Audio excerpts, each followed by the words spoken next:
What is that? A surgical procedure in which a hole is drilled into the skull.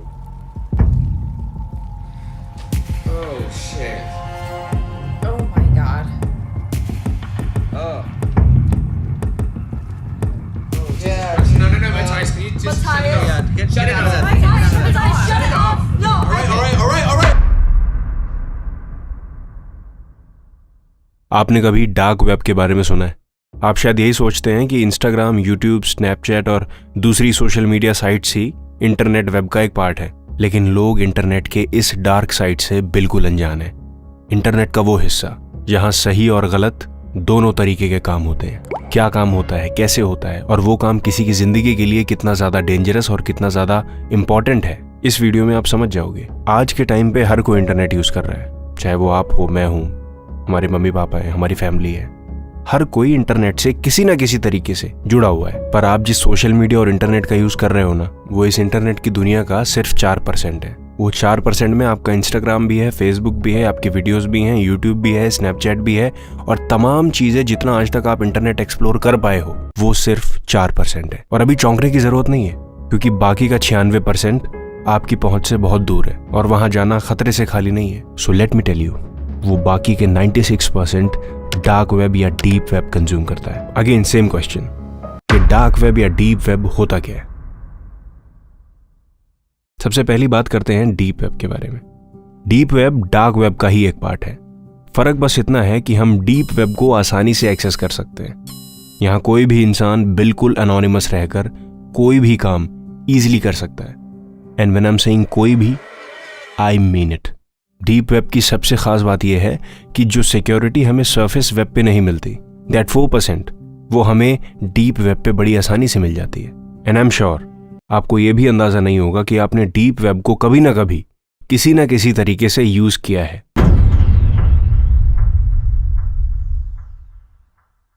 हमारे सारे passwords, banking details, personal information जो हम किसी भी site की रजिस्ट्रेशन के लिए फिल करते हैं, वो सब कुछ डीप वेब पे स्टोर होता है। और डीप वेब पर अलग अलग किस्म की इलीगल एक्टिविटीज भी होती हैं, जैसे कि आप वहां पे किसी को भी थोड़े से पैसे देकर किसी और की बैंक डिटेल्स बड़े आसानी से निकलवा सकते हो। आप वहां तरह तरह की इलीगल चीजें खरीद सकते हैं, जैसे कि guns, drugs, explosives, government reports. ये चीजें हो गई जिनको आप आम जिंदगी में भी थोड़े से एफर्ट्स लगा के, थोड़े से पैसे लगा के रीच कर सकते हो। लेकिन there is something else. Deep web पे ह्यूमन ऑर्गन्स की स्मगलिंग भी होती है। अब आप सोच रहे होंगे कि चलिए मैं भी डीप वेब को रीच करता हूं। It's not that easy.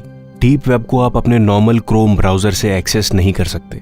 इसके लिए आपको अलग अलग ब्राउजर्स चाहिए होते हैं, जिसको हम टॉर ब्राउजर या अनियन ब्राउजर भी कह सकते हैं। इसे अनियन ब्राउजर इसीलिए कहते हैं क्योंकि जैसे अनियन यानी प्याज की बहुत सारी लेयर्स होती हैं, वैसे ही डीप वेब में एंटर करते ही बहुत सारी लेयर्स के नीचे आपकी आइडेंटिटी छुप जाती है। और डीप वेब सिर्फ इतना ही डीप नहीं है, डीप वेब में और भी अंधेरा है।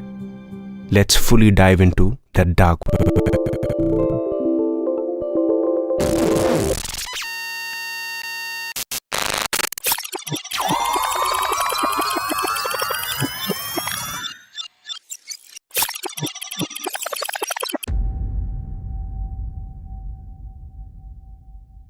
डार्क वेब इंटरनेट का वो 4% हिस्सा है जो नॉर्मल इंसान यूज करना तो छोड़ो, उसकी समझ से भी बहुत परे है। डार्क वेब इंटरनेट का वो डार्क साइड है जहां पे वो हर चीज होती है जो आप इमेजिन भी नहीं कर सकते और जो बिल्कुल भी नॉर्मल नहीं है। डार्क वेब में फेक क्रेडिट कार्ड्स बनवाना, फेक पासपोर्ट्स बनवाना, किसी की लोकेशन ट्रेस करवाना, बैंक अकाउंट डिटेल्स निकलवाना सबसे छोटे क्राइम्स में गिना जाता है। पर इसके बाद चीजें काफी हॉरिफाइंग हो जाती हैं।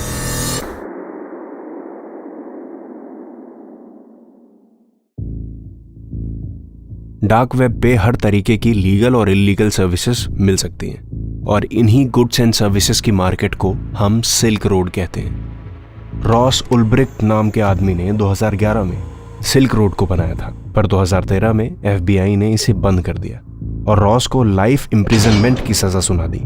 एक तरफ जहां ये सब चल रहा था, वहीं दूसरी तरफ कुछ हैकर्स ने सिल्क रोड में ब्रेक इन करके वहां से हजारों बिटकॉइंस चुरा लिए, उन्हें डिजिटली छुपा दिया, और जब तक पुलिस और गवर्नमेंट उनको ढूंढ पाती तब तक उन बिटकॉइंस का दाम 3.3 बिलियन हो चुका था। और तभी से वो हैकर्स सिल्क रोड जैसी अलग अलग ऑल्टरनेटिव वेबसाइट्स खुद भी ऑपरेट कर रहे हैं और दूसरों से ऑपरेट करवा भी रहे हैं। लेकिन अभी तक फॉर श्योर ये नहीं समझ में आया कि सिल्क रोड एग्जैक्टली क्या है। सिल्क रोड एक ऐसी डार्क वेबसाइट है जहां पे आपको छोटी से छोटी और बड़ी से बड़ी चीज बहुत ही आसानी से मिल सकती है। फॉर एग्जाम्पल, ऐसे वेपन्स जो सिर्फ आर्मी या मिलिट्री के पास ही होते हैं, ऐसे ड्रग्स जिनका नाम बड़े बड़े डॉक्टर्स ने आज तक नहीं सुना होगा, ऐसी मेडिसिन्स जो कैंसर तक को खत्म कर सकती हैं, ऐसे डॉक्यूमेंट्स जो अगर गलती से भी लीक हो गए तो शायद वर्ल्ड वॉर 3 भी हो सकता है। In short, silk road illegal चीजों का एक बहुत ही खतरनाक बाजार है।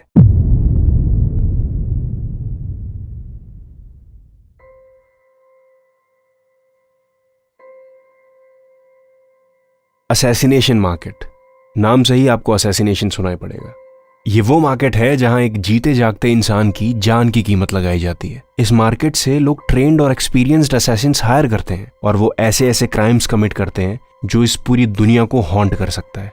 ऐसी ही एक और वेबसाइट है डार्क मांबा। यहाँ पर बहुत सारे एक्स मिलिट्री मैन, सोल्जर्स और प्रोफेशनल्स लिस्टेड होते हैं जो कि आपके किसी भी इलीगल काम को प्रोफेशनली करके देते हैं। अब मुझे ये तो नहीं पता कि इस बात की डेप्थ कितनी है, इसमें कितना सच और कितनी कहानी है, but what I surely know is कि ऐसा कुछ सच में हो रहा है हमारे आसपास कहीं ना कहीं। लोग इस वेबसाइट पे जाकर अपने टारगेट की पर्सनल डिटेल्स बताते हैं। फॉर एग्जाम्पल, उनका नाम, उनकी एज, उनकी अपीयरेंस, उनकी हाइट, उनका कलर एटसेट्रा। और यहीं तक चीज खत्म नहीं होती, लोग अपने टारगेट्स का वे ऑफ डेथ भी खुद ही डिसाइड करते हैं कि उन्हें कैसे मरना है। क्या उनको दर्द भरी मौत देनी है, क्या उनको सॉफ्टली मारना है। Everything is decided professionally. यहाँ पे डेड बॉडी डुप्लीकेसी भी होती है, सीरियल किलिंग्स भी होती हैं और 3rd डिग्री से भी बड़ा टॉर्चर होता है। और ये सब कुछ असली में हो रहा है। रेड रूम्स, एक ऐसा पोर्टल जहां लोग प्लेजर के लिए आते हैं, बट ये वो वाला प्लेजर नहीं है जो आप सोच रहे हो। This is something extremely horrifying, terrifying, inhuman. इस पोर्टल पे लोग अपनी ऐसी विशेष पूरी करवाते हैं जो एक नॉर्मल ह्यूमन बीइंग के लिए नाइटमेयर हो सकता है। हमारे लिए ऐसा करना तो दूर, यहां तक सोच पाना भी बहुत भयानक है। द रेड रूम, ये बेसिकली चैट रूम्स में चलते हैं। जैसे कि कुछ लोगों का एक कॉमन चैट रूम होता है, ये सारे लोग इस चैट रूम में एक वेबकैम से कनेक्टेड होते हैं और एक कैमरे में किसी इंसान को टॉर्चर होते देखने के लिए डोनेशंस देते हैं।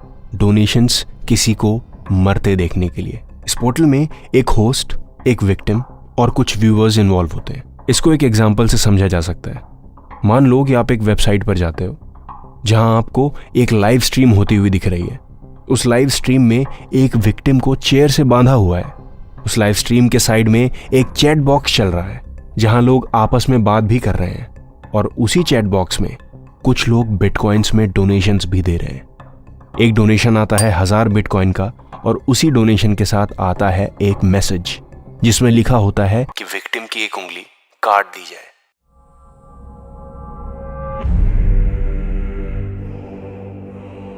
और इस डोनेशन के आते ही होस्ट उस विक्टिम की उंगली काट भी देता है। And this happens several times and these demands keep getting worse. पर कहानी यहां खत्म नहीं होती। ये टॉर्चर बार बार किया जाता है और एंड में होस्ट विक्टिम को मार देता है। But the game is still on. अब विक्टिम तो मर चुका है, तो बचा कौन? होस्ट और व्यूअर्स। अब टाइम शुरू होता है वोट आउट का। व्यूअर्स वोट आउट करना शुरू करते हैं और एक एक करके चैट रूम लीव करना स्टार्ट कर देते हैं और जिस व्यूअर पे सबसे ज्यादा वोट्स आते हैं उसे अगले चैट रूम में विक्टिम बनना पड़ता है। And the show goes on.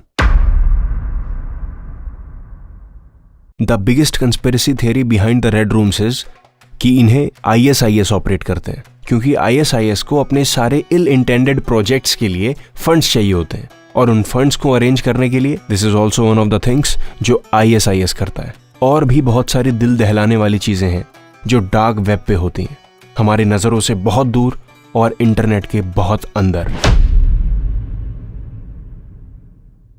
कुछ कॉन्ट्रैक्ट्स तो ऐसे भी हैं जहां लोगों ने सिर्फ और सिर्फ अपने प्लेजर के लिए लोगों को दिनों और महीने तक भी टॉर्चर करवाया है। जैसे कि एक स्कूल में पढ़ रही बच्ची को पहले किडनैप करवाया, फिर उसके अबडक्शन के बाद बैक टू बैक उसका रेप करवाया जाता है एंड देन दे किल हर।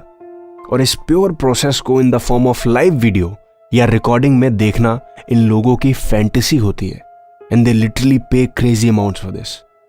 अब मेरा सवाल सिर्फ इतना है कि पैसा कितना जरूरी है और उसके लिए इंसान आखिर किस हद तक गिरेगा? कौन है ये लोग जिनकी ऐसी फैंटेसीज और ऐसे प्लेजर्स और ऐसे डिजायर्स हैं? क्या इनको जिंदा भी रहने देना चाहिए? ऐसा मुझे कहते हुए बिल्कुल भी अच्छा नहीं लग रहा है, लेकिन अगर आप डार्क वेब के बारे में और जानना चाहते हैं तो हमारे डिस्क्रिप्शन बॉक्स में एक डिटेल्ड ब्लॉग है जिसके अंदर आपको डार्क वेब में होने वाली और भी डिस्टर्बिंग चीजें जानने को मिलेंगी। उसे भी आप पढ़ सकते हैं, but remember, read it at your own risk. और ऐसे टॉपिक्स के बारे में जानते और पढ़ते रहने के लिए नेकेड ट्रुथ को सब्सक्राइब करना मत भूलना। We create mind boggling documentaries for you, everything based on the truth, क्योंकि हम सच के साथ हैं।